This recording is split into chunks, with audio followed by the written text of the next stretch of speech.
Good morning. My name is JDalton, and this is the DEI Self-Reflexive Presentation for EDU 716. So, as I reflect on this course on diversity, equity, and inclusion, I can see real growth in how I understand myself as an educator, scholar, and person. This course pushed me to look more closely at what I believe about fairness and at how educational systems can still reproduce exclusion.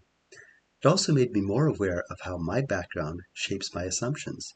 As a white-passing Indigenous person, a Métis in Canada, I've seen that racism is still present, especially in the treatment of Indigenous peoples and in Canada's historical treatment of Black, Chinese, Jewish, and other racial and religious minorities. My growth as a scholar has also meant becoming more willing to question my own assumptions. The IAT activities revealed automatic biases for white people over Black people, straight people over gay people, young people over older people, and associations of men with careers and women with family. These results were uncomfortable, but they helped me understand that good intentions are not enough. Scholarship requires humility, evidence, self-examination, and a willingness to change when inequity becomes visible. My understanding of diversity, equity, and inclusion has expanded from representation to responsibility. I now see DEI as the intentional work of identifying barriers, listening to those most effective, and creating learning environments where students feel respected, supported, and challenged. This includes paying attention to language culture, disability, gender, sexuality, poverty, nutrition, belonging, confidence, and curriculum. So my philosophy of education has changed, it's shifted. I still believed education should develop the whole person for the whole of life, including academic, professional, and personal growth. But I now understand that equal access does not automatically lead to equitable outcomes.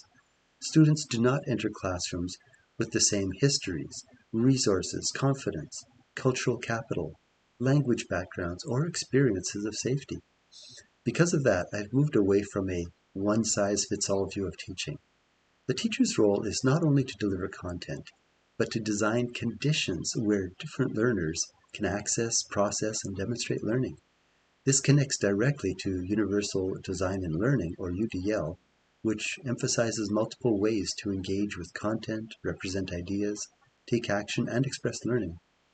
Visual supports, collaboration, scaffolding, experiential learning, and varied assessments now feel central rather than optional. So to the question, to what extent have I developed or enhanced my awareness of the need for DEI initiatives relative to education? I've developed a much stronger awareness of why DEI initiatives matter in education. Earlier, I thought equality of opportunity was enough.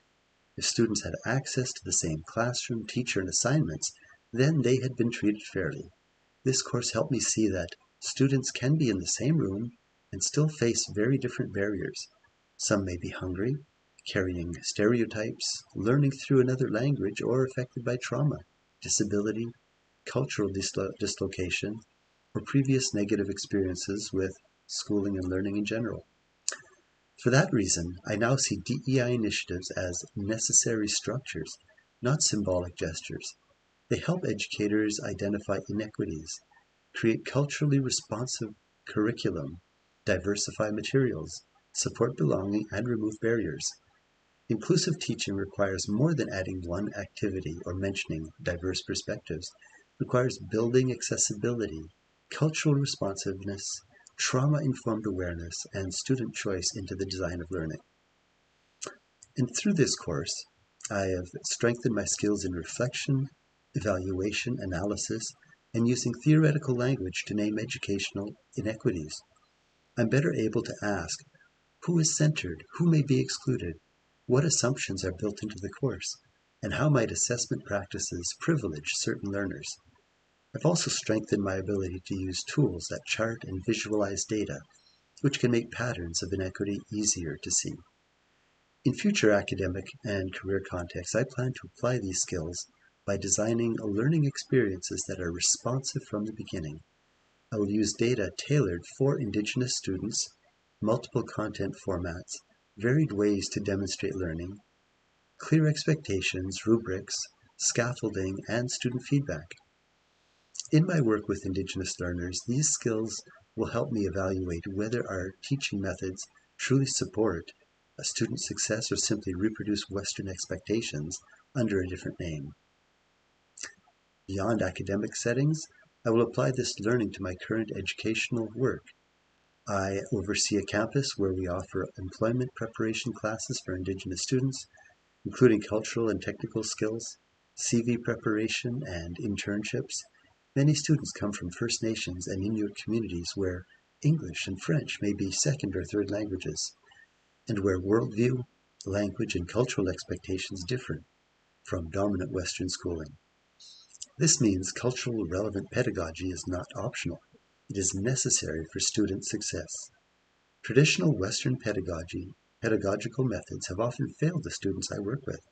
By contrast, Indigenous pedagogical principles such as learning from elders, watching before doing, hands-on practice, and peer learning have helped many students blossom, build confidence, and become excited about what they can learn and accomplish.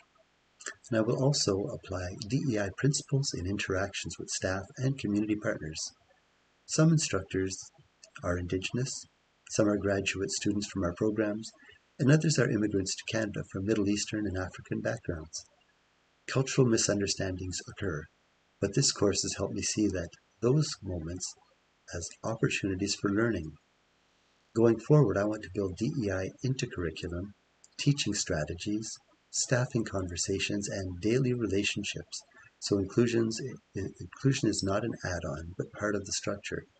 My goal is to become more attentive, humble, and responsive in every educational space I help shape. Thank you for your time and attention.